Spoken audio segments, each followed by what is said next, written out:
नमस्कार दोस्तों, आप देख रहे हैं सिनेमा हॉल और मैं अजय ब्रह्मध्वज।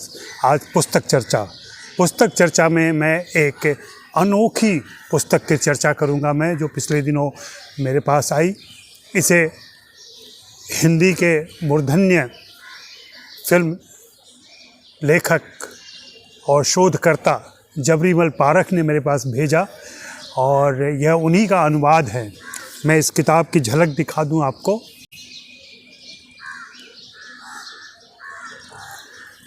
हिंदुस्तानी सिनेमा और संगीत, इसे लिखा है अशरफ अजीज़ ने और इसका अनुवाद और संपादन जबरीमल पारख ने किया है।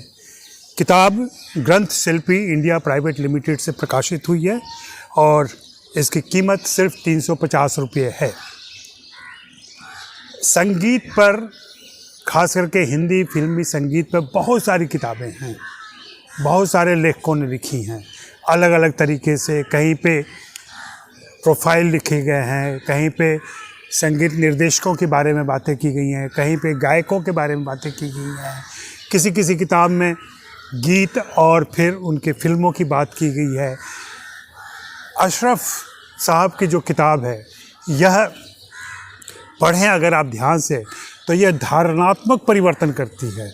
जो फिल्मी गीतों के बारे में हमारी समझदारी है, फिल्मी गायकों के बारे में हमारी समझदारी है, उसको यह बदलती है।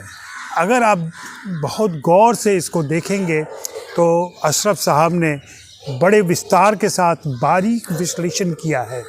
कहीं कहीं पे गीतों का विश्लेषण किया है, कहीं गायकों का विश्लेषण किया है, कभी कुछ फिल्मों के नाम लिए हैं और कभी कुछ कलाकारों के भी नाम लिए हैं। अशरफ अजीज़ पूर्वी अफ्रीका के निवासी हैं और इन दोनों अमेरिका में रहते हैं।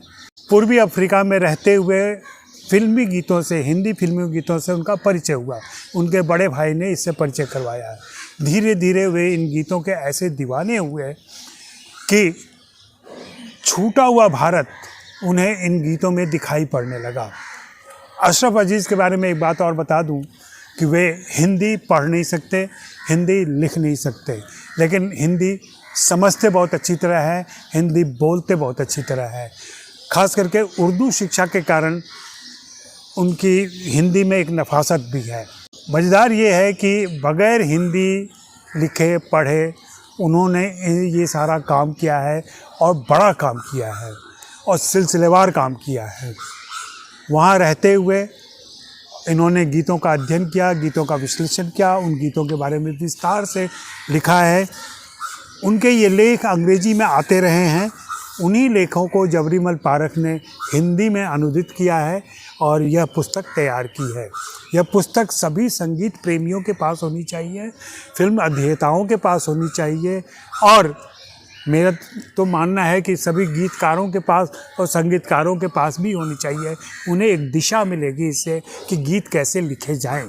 इस पुस्तक में मुख्य रूप से 3 खंड हैं और 3 खंडों में उन्होंने, सबसे पहले खंड 1 में उन्होंने हिंदुस्तानी सिनेमा, गीत, संगीत और गायकी रखी है।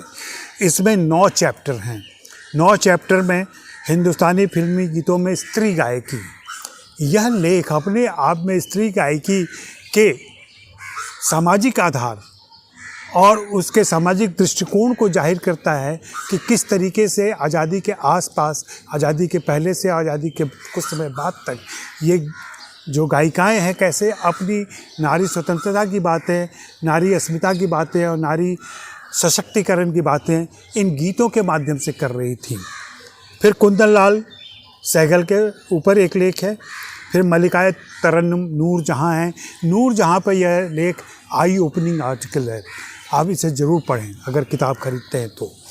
सज्जाद हुसैन का संगीत। सज्जाद हुसैन के बारे में हम जानते हैं कि वे बहुत कम लोकप्रिय हो पाए थे अपने जीवन काल में, लेकिन उनके गीत बहुत अनोखे होते थे और ऐसा कहते हैं कि वे संगीत निर्देशकों के संगीत निर्देशक थे। फिर बैजू बावरा फिल्म और गीत पर चर्चा हुई है लंबी सी। धड़कन ही जिंदगी है, उस्ताद अल्लाह रखा की याद में है। नौशाद के संगीत में दोहराव। राम इसे दोबारा बजाओ, संगीत का सी रामचंद्र पर फिर एक गवेषणात्मक लेख है। शैलेंद्र, आत्महत्या की गीतात्मक रोमानियत। शैलेंद्र पर ऐसा लेख मैंने नहीं पढ़ा था अभी तक। खंड 2 में हिंदुस्तानी सिनेमा, कला और कलाकार। इसमें अशरफ साहब ने कुछ कलाकारों के माध्यम से उनकी फिल्मों की बातें करते हुए सारी बातें रखी है। पहला चैप्टर है अशोक कुमार, एक धैर्यवान कलाकार। दूसरा है आवारा बनाम राज कपूर। तीसरा है वी शांताराम की फिल्म झनक झनक पायल बाजे। फिर देवदास बनाम देवदास। उसके बाद कागज़ के फूल, एक पुनर्विचार। फिर है भारतीय सिनेमा में बिंबों का दोहराव। खंड 3 में उन्होंने फिल्मी गीतों को याद किया है, हिंदुस्तानी फिल्मी गीतों को। जाते हो तो जाओ, हम भी यहाँ यादों के सहारे जी लेंगे। पूर्वी अफ्रीका में इनाक डेनियल्स, वेन शिपले और अन्य दोस्त। इस तरीके से यह किताब बहुत अच्छे तरीके से संपादित की गई है और अनुवाद बहुत बेहतरीन है।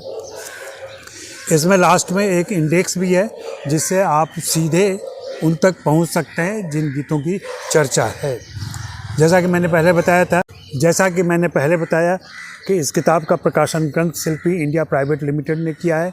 350 रुपये की यह पुस्तक वहां से प्राप्त की जा सकती है और संगीत के बारे में अपनी समझ को बदला भी जा सकता है, गहरा किया जा सकता है और गीत की जानकारी बढ़ाई जा सकती है।